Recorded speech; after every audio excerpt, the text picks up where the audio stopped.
Hi and welcome. I'm Petra with the Rebels Den, and today with me, I'm so excited, y'all, is Heather. We've connected on a non-business chat last year sometime, and we spent forever talking. Like 4 hours. I mean, at least. But Heather is an amazing person. She's a multi-passionate person as well, and sort of in the same hemisphere of doing things the way I do things, and that just makes us. I hate the word unicorn, so pardon me. It sets us apart just a little bit of how we do life and business. But before we get into all the goodness and even some of the ugliness, tell the viewers who you are and what you do. Oh God. Okay. Hi, I'm Heather Fein. I am leading a new movement of unsupervised women where we start to take off all of the labels that got piled on us without our consent and truly step into who we are as powerful women without all the worry of what somebody else is going to think or what somebody else is going to say or all the judgment or all of it. Just get rid of it. Be done.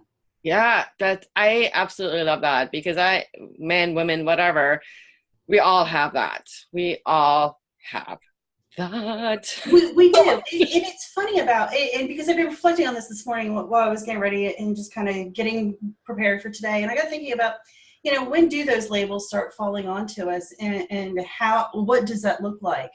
Yeah. And for me, it was before I even got out of high school. It was, oh, well, you were a dancer, so therefore you must want to do X. Or then it was, oh, you like to go out and be the party girl. And yeah, I like to go out and have a good time. Why do the boys get to do that? Oh, I get to go play too. But that came with its own stigmas and labels and Oh, expectations. absolutely. And I've chatted before in our 4 hour conversation. You know, I was born with into that stigma. I mean, I grew up in foster care since I was 2, so I've carried that with me for years, right? Being a foster kid and what that meant from a society perspective of how we're less than. Well, and that's even just before we get into adulthood. And then Yeah. we get into adulthood, and then you're somebody's wife or somebody's partner or somebody's Yep. employee or somebody's mother or, we've talked about the special needs and your kids with special needs and my stepkids and our journeys through that. And, Yep. then you're the advocate and then you're the one that has to be strong all the time. And at some point, we get lost in all of that weight that we carry. And it's not because we can't carry it. It has nothing to do with how capable we are. Yeah. It has to do with our bandwidth as human beings. Well, and it's also, we have an identity and it's not within those labels. Like we are still a different person underneath all of those labels. And that's literally been something that I've been working through with embracing, the last 10, 20 years is to who's Petra? What does Petra stand for? And all those things. Why does Petra exist in this world kind of a situation? And I think, and that's why I bring the Rebels Den, and that's why I love you, Beat, that you're doing that, because it's really in alignment with what I do.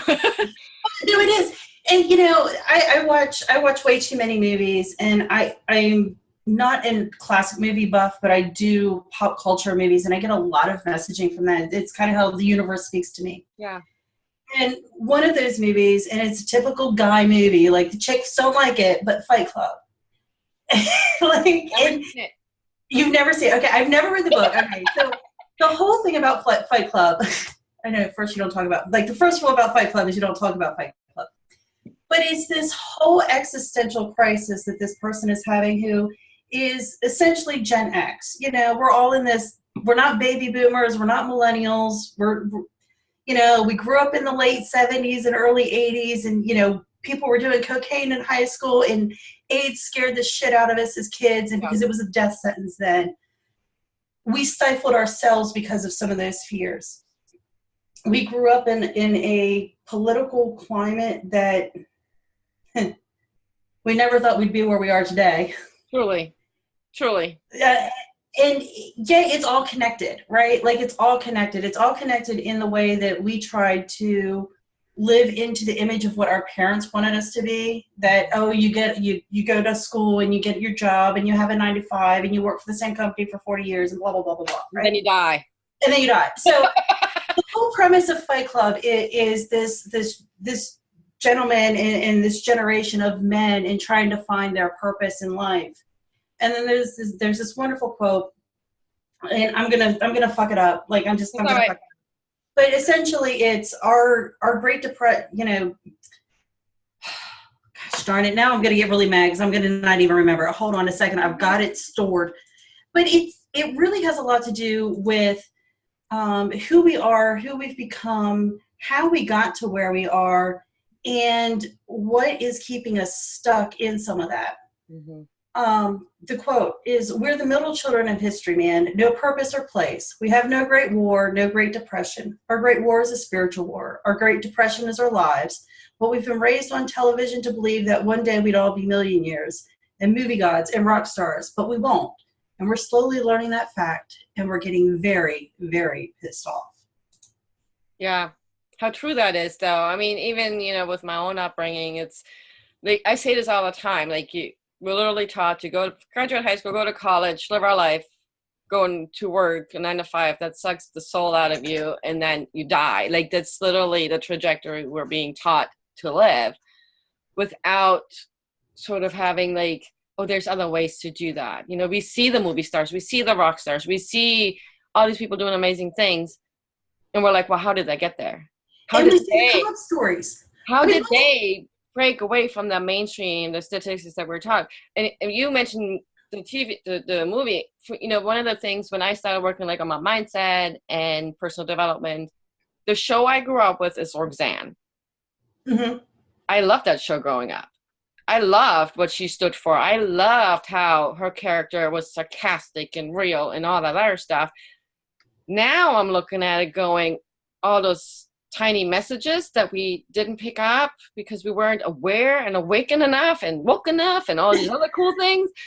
And you're all of a sudden like, holy crap, this is literally what TV feeds us. Mm-hmm. You know, live that I want to say mediocre, but live that life of struggle. Like, this is what we're taught. Well, and how much do we talk about, oh, you know, well, if you just work hard enough, you can break through, or if you just grind hard enough, you can break through, and there's opportunities everywhere. And yeah, it's all out there, and no, that's not a fallacy. However, there is such a disconnect in that rigid rule, societal, structural way, and the multi-passionate, free-thinking, creative, looking at the world in a completely different way of seeing how the pieces function together. You know, it's funny, the burning of Notre Dame this week, and I have a lot of thoughts on that. Oh, me too. Me too. Both symbolically and politically, and what has happened in the aftermath and since then. But the parallels of that, what's happening within the U.S. government, and the scandals that are within the Roman Catholic Church, and this energy that is bubbling under the surface of women who are finally saying, you know what, you fuckers? Yeah. Y'all have had your turn. Yep. We have tried to talk to you. We have tried to guide you. We've given you your shot. But you keep fucking it up. And I've had enough. And I'm at that point where I feel personally like I've been left in charge of, like, left with a group project, and nobody got up and took charge of it, and we're all just out here floundering. Yeah. And the activists are starting to do what the activists need to do. You know, the people that need to be on the border doing the frontline work are on the front lines doing the frontline work. And the people that are in Black Lives Matter and working in that advocacy, they're already out there doing those things, and those movements already have an underground following. They don't need more leaders there. But what those leaders need and what those activists need, they need to, one, remember that even with as shitty and chaotic and grotesque as things are, we have to find joy. Oh, absolutely. Here's the thing. I live in Charlottesville. 2 years ago, we had the rally come up with the hatred and the torches, and somebody ended up dying, right? And I'm from a country where it wasn't black and white. You know what I mean? Like I didn't grow up with that, and it took me a really long time to wrap my head around this whole white privilege thing and the whole thing, because I didn't grow up with it. And I still, when I see people, I'm like, you must only be talking about Americans, because other countries don't necessarily have that. Right. Right? Germany has that black and white hatred in other countries? Yeah, absolutely. I never say that there's no racism in Germany. It is absolutely there. But I grew up with white on white hate. That is literally in my face growing up. It's the white on white hate. So I didn't see the color difference in that, right? You know what I mean? So they came here. I'm an immigrant. Anything in immigration affects me. It impacts Absolutely. me. It worries me. And people are like, but you're white. That doesn't change a goddamn thing. Change what's But you're happening. here legally. Yeah, that's great, but it's still not really going to change the whole thing, because any kind of policy is going to impact my world, period. And so it took me really long to wrap my head around this whole white privilege thing, and I'm good. Like I understand it now, and I'm a huge ally for lots of things, and even breaking the rules, whatever that means, right? Like, Right. Because where did the rules get written down that we're all following anyway? Because that's a whole nother discussion. yeah. And so this past month, UVA won the national championship in basketball, like, which brought the community back together for a brief moment. Like somebody said, well, this is, because of the championship, we can now heal. No, That's not how this works. not how. Yes, there's joy and there's celebration, and it's awesome that UVA was able to pull this off and won that championship, and hoorah to them, right? Like I'm never gonna knock that, because they've worked really, really hard for that. Absolutely. But the racism and the hatred is still in the core of this community. And what are we? And there's this one game, winning this one game, is gonna change that. Well, no, it's not. But here's the key to that, though, is being able to find those golden moments that keep us plowing through the work that we have to do. Yeah. And that was probably a really bad choice of words. My apologies. I can't help sometimes to show up. I don't mean them to. But it's then taking those micro things, and there's a lot of talk about microaggressions and gaslighting and all those little things that happen in passive aggressive behavior. But the flip side of that is by speaking positively about things or speaking joy into things and saying, hey, you know what, maybe I do need to understand what it means to actually experience what white privilege is. Yeah. Because well, I did grow up in the US. I grew up in Western Maryland, which is very rural and just south of the Mason-Dixon line. And the whole idea of the Dixie flag and Southern pride, and that truly not racist thinking, right? Yeah. Like, yes, it's in the underlining, yes, it's in the heritage and all that kind of stuff. But when you're 10 and it's, oh, well, my grandfather was a Confederate soldier, like, in that area, especially because of all the battlefields, it's a very celebrated moment of history. I'm in Virginia.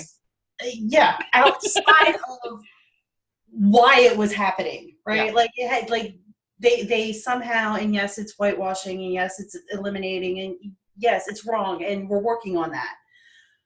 But again, I didn't see all of that racial tension back home. Yeah, there was the other side of town where most of the black people lived, and yeah, there was the other side of the town where the lower class white people lived, and it was truly a town that the high schools are North High and South High. Yeah. Right? It's the north end of town, the south end of town, the east end, the west end. We were truly divided on that grid, and nobody ever thought twice about it. It was just the way that it was.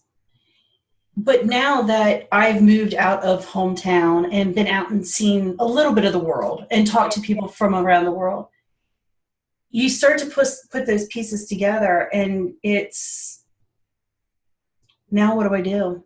Yeah. Now what do I do? How can I help? Absolutely. Well, and that's one of the things, like I had racism in my face every day growing up, literally. Like I'm from a small-ish town, probably the size of Charlottesville, one high school, but and they were skinheads and neo-Nazis. I mean, you saw them every single day. And then you go into Frankfurt, which is the biggest city or bigger city, and you see that every day. And then you walk through the communities, and it's, reflecting back, they are segregated. Like, you have the Polish community, you have the Greek community, you have the Turkish community. We all live in the same town, but we are still very much separate because we all congregate in our own space. But there was still the skinheads, neo-Nazis in your face. And we all know World War II. And it's just like, it's in your face, right? And I just, when I share, and I studied World War II because it was a requirement in high school, obviously. And one of the things I think that people don't understand, like, had I lived through that era, I wouldn't be here. Yeah. My great-grandparents are from East Germany, y'all. Like, they're from the East Side. And then I'm a mom of a special needs kids. Well, they didn't just kill Jews, y'all. Yeah, all special needs. Yeah, I know. They killed kids and people with disabilities, straight up. Yeah, my mother's family fled Poland and East Germany and all of that, and they were able to get out early. Matter of fact, the last trip my parents took before we lost my mom, they had hooked up with genealogy, da da da da da. And they ended up in Poland, and they were able to find a home that her great-grandparents were in, or like they were able to go back and find the family properties, which is just so cool. It is. My mom's dad is from Poland that became Germany and became Poland again. And then that was the stories that came back were about how the border would move. Yeah, and then my great-grandparents on her side, my great-grandfather is from Romania, and his wife is from Yugoslavia. Now, this is kind of a little bit unheard of because Romania and Yugoslavia, like, they were married, which obviously we know Yugoslavia no longer exists in the way former was back then. Because here's the other side. I often refer myself to as a gypsy because my great-grandfather is Romanian. He was a gypsy. And people are like, you can't say that word. And I'm like, oh, yes, I can, because yes, I can. To my blood. But you don't look like a gypsy. Okay. Like, I get that. But yeah, what do you say to that, right? Right. Okay, and what am I supposed to do with that? Like, I don't even know. But I'm pretty, I understand that it's, in some aspect, gypsy is a derogatory word. I totally get that. That doesn't negate the fact that my great-grandfather is from Romania and is part of, and I don't actually like this word, part of the tribe. Mm-hmm. It doesn't negate that.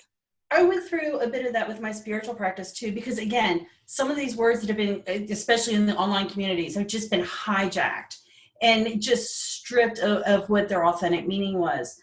And because I do have family that is Eastern European, I also have family that has been, back to that parents and genealogy thing, traced back to the Ark and the Dove. Yeah. And those original ships that came over. So the bandits, the outlaws, the people that they were trying to get rid of and hoping that would die on the boat, that's also in my blood. Yeah. And following that through, my grandfather was the son of a sharecropper in rural Arkansas. Huh. Never finished 6th grade and lied about his age to get into World War II. So when I started getting more in touch with more Native American practices and more African American practices, I felt like I was somehow betraying those communities because they've been so stripped of what they've brought. And then I started looking at my heritage and I was like, no, wait a minute. Just because I'm white doesn't mean that I was, yes, part of my family colonialism, absolutely. Assholes, right? They're part of the problem. But part of my family was also working the grounds and out with the Native populations and learning those traditions and learning those healing practices. And so, yeah, you know what? I have just as much of a right to them, but I also have a responsibility with that to make sure that when I'm practicing, I'm honoring those traditions and the people that I'm standing on their shoulders. I'm forever mindful. Like I don't like the word tribe. I won't actually use it in my copy or any things that I design or create or whatever. And Yeah, so I just won't use them. But we completely got off the tangent on that one because I know, but he does come in. But it all circles so back. what do you do for a living? And then that just kind of went from there. Because that's what we do. That's what we do, though, because that's part of our creative process, and that's part of what we help other people with, and that's part of how we spread that message out into that world. Is we say, yes, all of these things are going out here, and yes, there's an awareness of them. But now, how do I work with that? How do I change my little daily actions and my little routines? And so what do we do? How do we impact? How do we teach? How do we guide? How do we lead? Before we get too much further, one of my dad's favorite quotes, he used to tell me all the time, and I'm going to butcher his butchering of the quote, so it's going to be even worse. But I think it came from like a Ben Franklin or a George Washington, one of those speechy kind of things. And it was something along the lines about, let us be legislators and lawyers so that our children may be bakers and artisans and creators or something like that, so that those children may be the artists that bring the message and carry our culture forward. Essentially something along those lines. And in today's world, we've really gotten to that point where we can get back to finding time to create. Yeah, absolutely. To spread the message, to spread the hope. I mean, I know we started talking about music and all of this. I know I'm pulling out so much 60s and 70s rock and folk music these days because that's what speaks to my soul. Mm-hmm. And that's part of what's shaping how I want to shape the world. Yeah. I mean, and for me, it's heavy metal, right? Like anybody that knows me well, I'm a huge metalhead. I've always been a metalhead. I've done let's listen to country for a part of my life. And now I'm just like, what the hell is wrong with me? And I'm not dodging the country music. Like, if that's your thing, fucking listen exactly. to it. Everybody's got their own way of spreading the words. And the only thing I know is that if I play it backwards, you get everything back. So there's that. And that just reminds me, like the 80s, like that's when I started listening to metal. That's where I was like, oh, I love this music because it was literally helping me express, maybe not verbally, but I was able to release whatever was going on within me.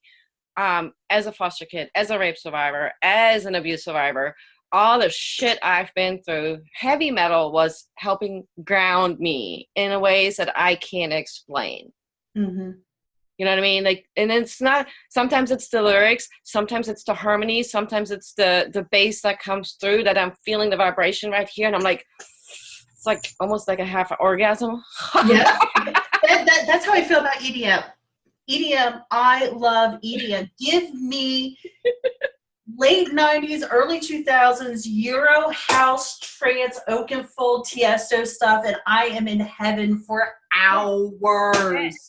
And so I've been sharing, I've had the opportunity to interview a few bands that I've seen and I'm going to see again within the next couple of months, and I can't tell you how excited I am. But I'm also sharing sort of like what their songs mean to me. It's not so much like listen to it and like it. That's not about that. But some of these songs these artists produce, it's like, this is why I listen to this song. Here's why. Yes. Or I'm giving you my interpretation of why this music resonates with me, why this song speaks to me, and why I think you should maybe just listen to it. You don't have to like it. Just listen to it and try to emphasize, understand, whatever, to where we come from. Like, that's my part of dismantling the stigma around heavy metal, because there's so much, well, if you listen to it, you're a Satan worshiper. No. Like, not even a thing for me. And some people might be cool for them. Whatever. You know what? I trust the Satanists more than I trust the Christians these days. I mean, let's be realistic here. And people always like, well, like, people ask me what faith I subscribe to. I'll make fun of it because it's the Petra religion. It's whatever I want, like whatever gets me in tune with me. Well, what does that look like? Whatever. It can look like dancing, headbanging, writing, lighting a bunch of incense and candles, or making art. That's my way of how I connect to my most inner self, and that's where your faith is. Absolutely. I'm going to turn on light. I'm right here. But just flip the light switch. We've got weather moving in now. It's within within your soul. Like you already know. Like you don't need to look outside of yourself. You really don't. You really don't. And, it's funny, as I was trying to, I've been the rebrand and the Yeah. remessaging and all of that kind of stuff. One of the things that, of all the stupid memes that kept popping up for me just in that awareness thing, was the end of The Wizard of Oz. Dorothy, you've had the power all along. You just didn't realize it. Like, well, shit. Yeah, but it's true. What we're taught, like I think that's part of the stigma to the labeling is that, you know, I'm not against therapy or coaching, like any of that. Like I think it can be really, really beneficial, and reading the books can also be beneficial. At some point, I've told you before, I quit reading self-help books, and I'm an author Mhm. about you, so which is a little weird, but I stopped reading them because I was like, first of all, I was regurgitating the same shit over and over, and I'm like, I've already read this in just a different words and ways. Exactly. At some point you have to just like, okay, this is what I've read, this is where I'm at, this is what I know. Now it's time to implement. It's time to take the action. It's time to move forward and stop seeking the answers elsewhere. When all you need to do is maybe take a piece of paper and a pen and write it out. It's funny. I've recently reconnected with an old friend, and the whys and wherefores don't really matter. But I've started sending just a daily email, right? Just, hey, how you doing today, kind of thing. Yeah. And of all the stupid things, it has gotten all of my creativity unblocked. It has gotten me writing again. It has got me thinking again. It has gotten all of the things that I need to be doing to be building unsupervised women unlocked in my own mind. And the two things, they're a little connected. They really aren't. Yeah. Right. But I have this person that I need to say these things to. And so I've started saying those things. I've started using my voice where I felt like I needed it and where it got blocked up. And it's now allowing that voice to be heard, because the interaction on my normal posts these days has gone through the roof. Yeah. I'm being heard. I'm being seen in so many other areas right now. And it's really magical. Truly. It truly is magical. Like, and the more I embrace my magicality, is that a word? It's a word. Magicality. It is now. Like, the more I embrace that, the easier life is getting. And the more I am honest with myself about who I am and what I want and what I need in my life, the easier my life gets. And I love that you bring that up, because I certainly, like, I will tell you, I struggle with my identity forever until probably within the last year.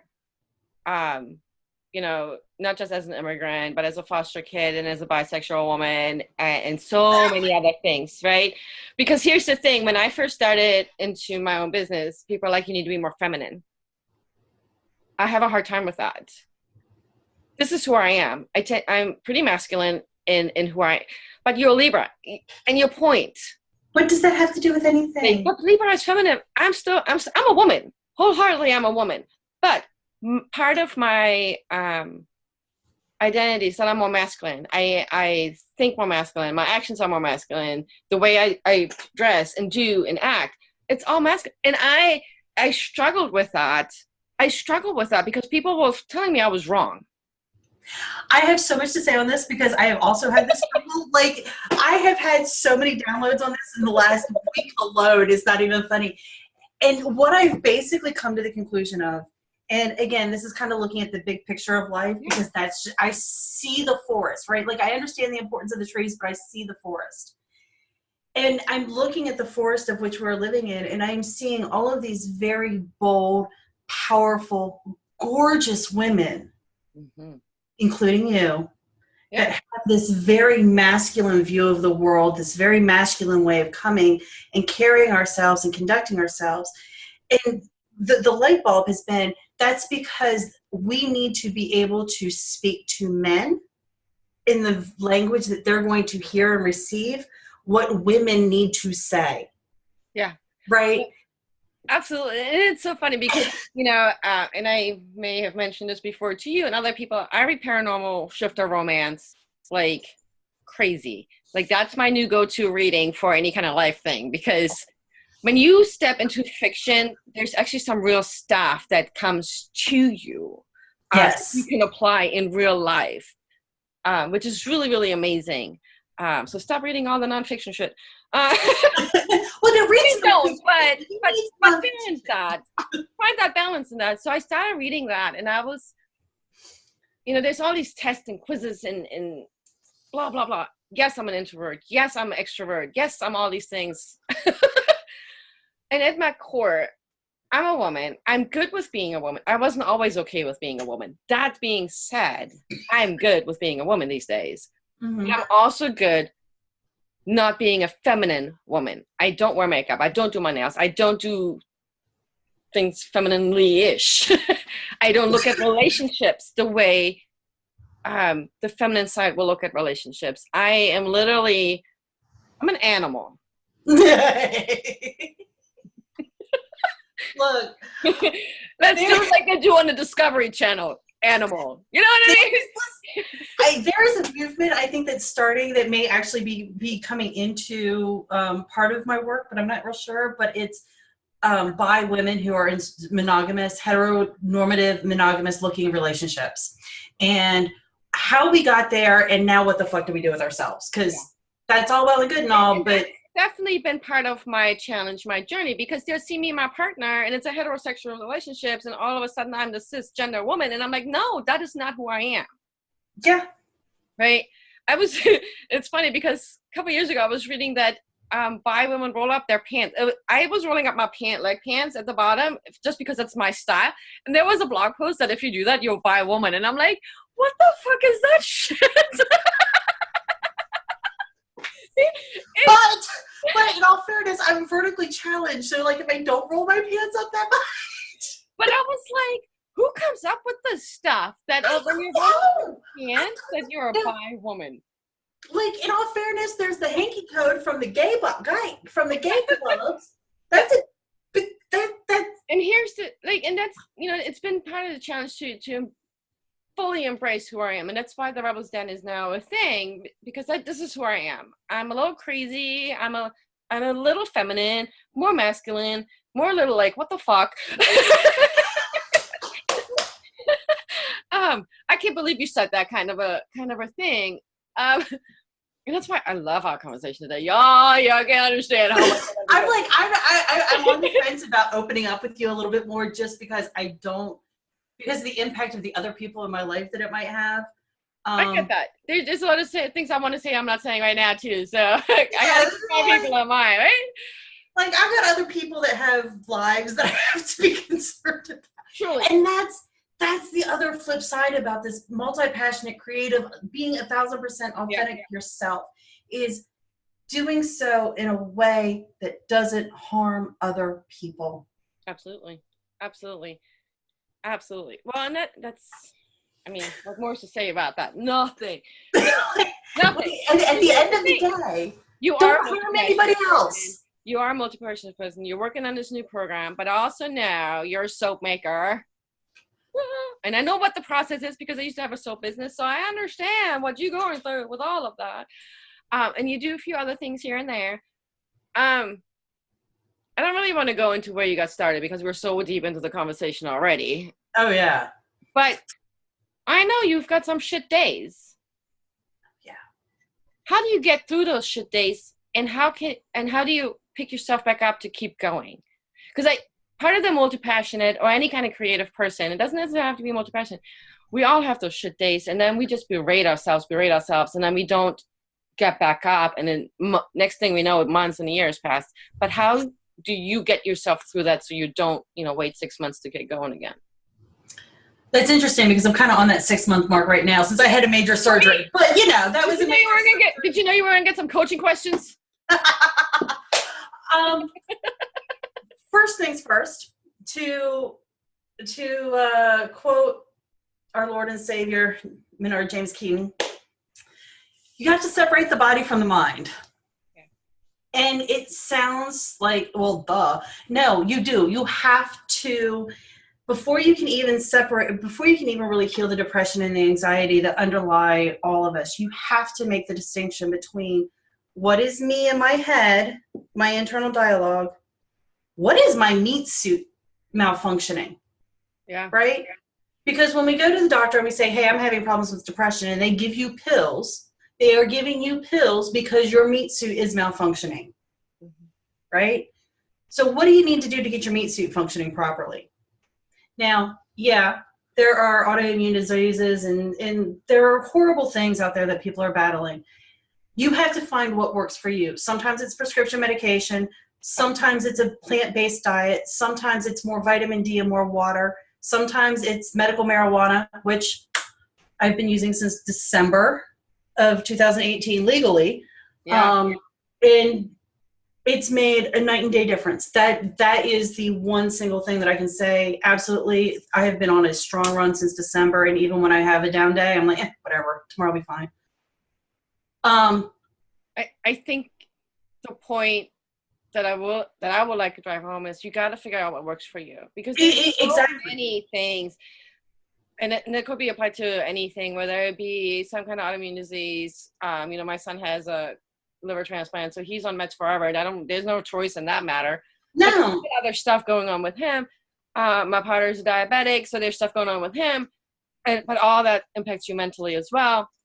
And you just and I have challenges, I have PTSD and some other stuff, and you got to find what works for you. For me, it's going to the gym 3 to 4 days a week, playing a soccer game once a week, and eating a certain way. Part of that, though, is being honest with yourself about what you need in your life. Yes. Because when we're depressed and anxious, it's because we're obsessing and replaying other and old shit. Part of what got me away from a lot of that was just being open and honest with myself about my sexuality, about my needs, about what I want to spend my time doing, who I want to be around. Absolutely. I think that's what maybe the fear is being honest with yourself. We're so afraid to be honest with ourselves, to say, this is what I want, this is what I need, and how can I make that happen? But that honesty, we're so scared of it. We're so scared of it. And even as someone who has prided myself for not truly giving a fuck about what anybody thinks for a really long time, it wasn't, my mom passed away a little over 2 years ago now, but it wasn't until she passed away and wasn't on Facebook all the time that I realized that I actually did care what my mom thought about what I was posting. Mm-hmm. Yeah. And it's not that my mom didn't know I cussed or my mom didn't know my political stances. Like, no, my mom and I were very, very close. But I was still censored myself. Yep. Absolutely. And the more we realize these things, back to those labels, back to that peeling off all of the masks and all of the weight that has been placed on us. Who are you? Mm-hmm. What do you stand for? And how are you going to make a difference in the world? Yeah. It reminds me. So it reminds me because it's been a really long journey for me to get here. Like, right. It's been a long time coming. Long time coming that I've birthed this thing into this world. And here's the thing, because I know every time I post, there's certain people in my head. What will they think? And I have to push through that. I have to work through that. To this day still have to work through that, because I'm connected with people on Facebook by choice. I mean, I could delete them and not worry about it. But I am with them connected by choice. And one of the things, when I first started sharing my dreams and goals openly, I was in my mid-20s, I think. I wanted to sell my art, and I want to do this, and I want to do that, and I want to help people, and blah, blah, blah. And this is what I was told. You can't have the cake and eat it too. And I said, watch me. Mm-hmm. And so every time I post something on Facebook, every time I share something on Facebook, there's a lot I actually choose not to share because of privacy to my family members. My youngest is now 15. He doesn't want his life exposed on Facebook anymore. And that's, like my daughter gets mad. She's 22. She gets mad at me if I post pictures without her permission. I'm like, dude, sorry. Okay. But it's like, do it. And I think about that, have the cake and eat it too. Every time I do a Facebook post that gets me a little vulnerable, that exposes me a little bit more, that shares a little bit more of who I am and what I stand for and believe in, does that really matter? Can I live with them judging me? Can I live with them judging me? And when the answer is yes, there's a post going on. If the answer is no, I have some work to do. Mm-hmm. I have to work through that. I have to figure out why that's still a thing. Why is that still there? Why is it still there? Or is this something I actually really need to be posting? Yes, like there's stuff that happens, and I'm so happy to say that 95% of the time I don't give a fuck. Right? That's been a lot of work happening. Because I don't actually even think, like, at this point, I'm just like, I don't even realize they're in my world. That's when you don't even think about, 95% you just posting. It's like, well, look at me. I've done the work. Yeah. Maybe some new things. And it goes back to the privacy thing of my family. Because there's certain things I don't want to share with them. Balancing the public persona and the private persona, it's a little woo.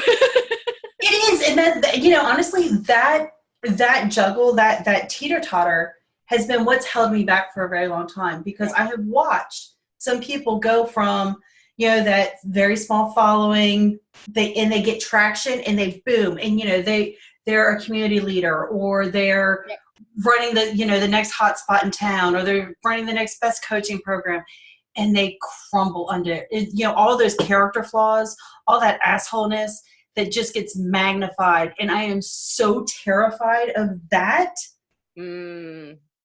That's my fear. Because my Capricorn ego, Capricorn, Leo, Pisces. Don't. Like, that's me, right? Yeah. So on top of that, I'm an INTJ, back to that high level thinker thing. I think about everything. Well, I'm a Libra and whatever else. Because I it's really hard for me to map any of my stuff, by the way, because you're a foster kid. But I don't care. Right. I'm an introvert, INFT, P, and J. I think. Like I'm in the middle of things. Like I'm always in the middle of things. And I'm a natural nonconformist. Like literally, that's in my chart. A nonconformist, straight up. So everybody's on the Game of Thrones, and I could just like give two shits less. Like, everybody's read Harry Potter. I have yet to pick up a book. Like it's same, right? But you know what we are? We're Italy. You tell me to go this way, and I go that way. we're the grease between those gears. Yeah. Because those gears are very important in our society. Yeah. But they need the grease to go between them. They need the people that go in between those worlds and see that and can carry those experiences out beyond not just the singularity of those moments, but those moments to then teach and improve. Oh, absolutely. Absolutely. The rate at which information spreads right now gives us the chance to evolve so much faster than the 3D manifestation of the current human condition can keep up with. And there are those of us that are here to help break through that. Yeah. And the generations before us, they were coming in the ones and the twos, right? Like those initial thought leaders were there, and they spread that message out to that 10, 20 people, and then those 10, 20 people, and like that spider web. Well, now we get to the Gen X people, and we're at like stage 5 or 6 of this. Yeah. And now we can see the difference so clearly in the constructs of what was and what's coming. Yeah, and I was going to add to that. So, when I first started, like, I've had business coaches and all that stuff, and I'm just going to say that. But they're like, you need to be vulnerable. And I'm like, my vulnerability is sacred. Yeah. My vulnerability. That doesn't go to just anybody. But you need to be more vulnerable to connect with people. I don't need to literally be naked with my soul. That's not a thing. I don't need to do that. Because I struggle with that too. You need to be more feminine and be more vulnerable. That was literally the things that was like, you need to do more. And I'm like, no, I can't do that. I can't. That doesn't even feel good. It doesn't even feel good in my body to be more vulnerable, because I don't even know what that looks like. I can be wrong. But I'm watching, like, the shit. I'm pretty much, when I go through stuff, I take a step back, I detach, and look it from the outside in. This is who I am. This is how I deal with my shit. I look from the outside in, and then I analyze, like Sigmund Freud is in my fucking head, because psychology and shit. And I just analyze that, and I just like, okay, What triggered it? What caused it? Where did that come from? Blah, blah, blah. Like I go into this mode of analyzing and then how I'm going to move through it. And a little while later, and I'm like, okay, this is how you move through it. Got it. And I'm moving through it. There's You're also no point for me to share that. And I'm watching people share their shit in the middle of the shit. I don't know how to do that. I don't either, and I don't think we need to. But the really important part is, are you teaching your children this? Are you teaching your children the value of the pause to like, okay, whatever your initial feeling and reaction you have is fine. That's great. Let it flow through you. Don't bottle that up. Yeah, and it took me a long time to realize that's how I process, that I detach and then kind of look at it from the outside in, like I don't know, whatever. When my youngest son came into this world, I've always known he was autistic. The diagnosis we received is not news to me, but it's now more official, right? But the way he approaches his feeling, like I'm watching him when we would be angry and outraged. And we do that maybe physically or verbally in this really non-healthy way. He got mad at me a couple of weeks ago because I made him do something. He's like, I'm really angry right now and I could throw something, and walked away. And I was like,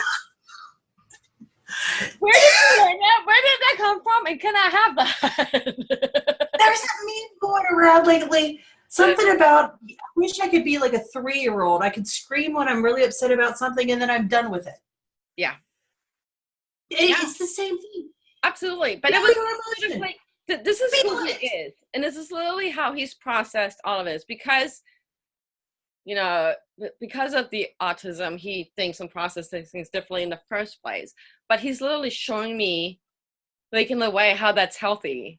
Because he was able to verbalize without hurting me or him in the process. He just said, this is how I feel about the situation, carry on. And 2 minutes later, he's in his room jamming like nothing ever happened. He's 15, y'all. Exactly. But look, now it's done. Now we don't have any more drama about it. Now there's nothing else to do. And from a parenting perspective, this helps me though, right? Like this, paying attention to those things helps me as we're approaching new things that he's going to resist and he's going to get angry about. The way I'm going to address that moving forward is going to be different because I'm going to give him more prep time or some, like there's going to be more conversation about these things. Paying attention to how you act and react to anything, plus your honesty, is literally, in my opinion, the thing that's going to change your life. And it's not just going to change individual lives, because as we're talking, you're teaching your children. Yeah, absolutely. It's going to change the way he interacts with the world. They interact with the world. It's then going to change the way those people interact with the world. It's the multiplication effect. And it's even so much changing the way that I interact with my dad now and the way that he's navigating the world and even his expectation. My daughter is graduating from college next month. On the 4-year plan. Yay. Thank you very much. Yay. Mom goals succeeded there. But my dad comes from this generation of, well, you spend $100,000 or whatever it was to get your college education. You should be stepping into either a graduate degree program or a career. She has zero desire for either, right? She went to college because she was told she was going to college. Yep. She needed it. It was an amazing point for her in her life and her journey, and it's absolutely a wonderful thing that was provided for her. But don't put those expectations of the old ways on her in the way that she's going to navigate the world, because the world. I never did that with my children. I was like I'm an academic. I'm actually back in college now. Don't tell nobody. I think that has its place. Don't get me wrong. Like, put me in an astrophysics program tomorrow, please. There might be a PhD in my future. I'm just saying. I don't even have a bachelor's yet, so you know. But anyway, I'm an academic. I love learning and I love being in school. But that's who I am. This is me. And I knew that early on for my kids. That may not be the thing. And I've said, if you want to go to college, you got my support. If you don't want to go to college, you have my support. Mm-hmm. And so far, none of them have gone.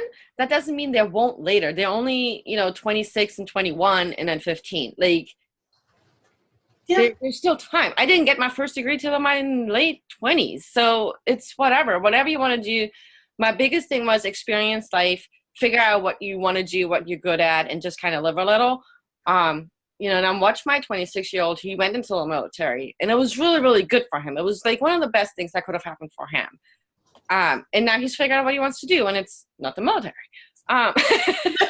Surprise, surprise. And race cars and mechanic work, like that's his world, and he's figured that out. He's only 26. That doesn't mean that 10 years from now, that's what he's still going to be doing. And that's 5 different careers by now. And that's the thing. And that's one of those things that is as we are awakening. And you see the articles about it you used to, about how nobody has one career anymore and nobody stays with one company and blah blah blah blah blah. Like we used to talk about that all the time, but we don't talk about what those pivotal moments are that we say, you know what, this is a life that I created and I don't like it, and you know what, fuck that, I'm done and I'm walking away and I'm going to go create something else. Absolutely. And too many people, back to that depression and anxiety thing, they get stuck in that, well, this is the life I created for myself, so I guess this is the life that I'm stuck in.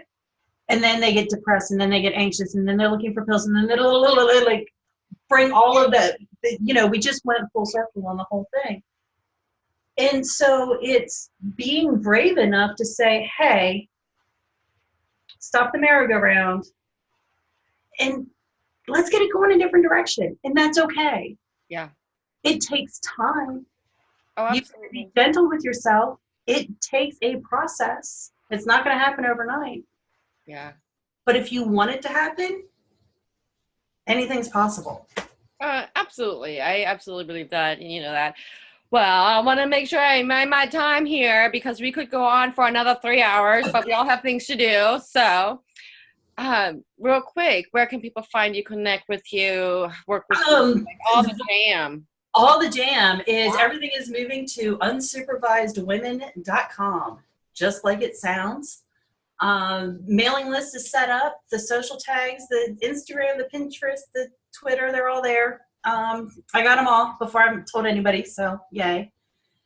And keep an eye out on things, I guess, is where we're at this point. I'm still in that pulling it all together and what does it look like and how does it come out into the world stage, but it's coming. Yeah, I absolutely love that. I think part of my favorite thing has always been when I talk to people when they're beginning of something, because in a year from now, I'm going to be like, hey, let's talk again. Oh yeah, that'd be awesome. That'd be awesome. Like I can't wait. Like I've got the big vision and I've kind of got some middle points, but I'm like, okay, I'm going to get from point A to point B. So yeah, we're good. That's how that works. I so appreciate you being part of the conversation and sharing some real life shit. Well, because I think that's so important. That's what I stand for, right? Like that's what the Rebels Den stand for, is to share the real life stuff. We're humans and we've got opinions and we have thoughts, and some people like them, some people don't, but whatever. It is what it is. Move on. Thank you for being part of this and sharing all of you with us. Thank you so much for having me. We've got to talk more often. Like we've just got to sit down and shoot the shit more often. We really do. So, but yeah, no, thank you so much for having me. And I look forward to seeing what's to come in the future. Yay.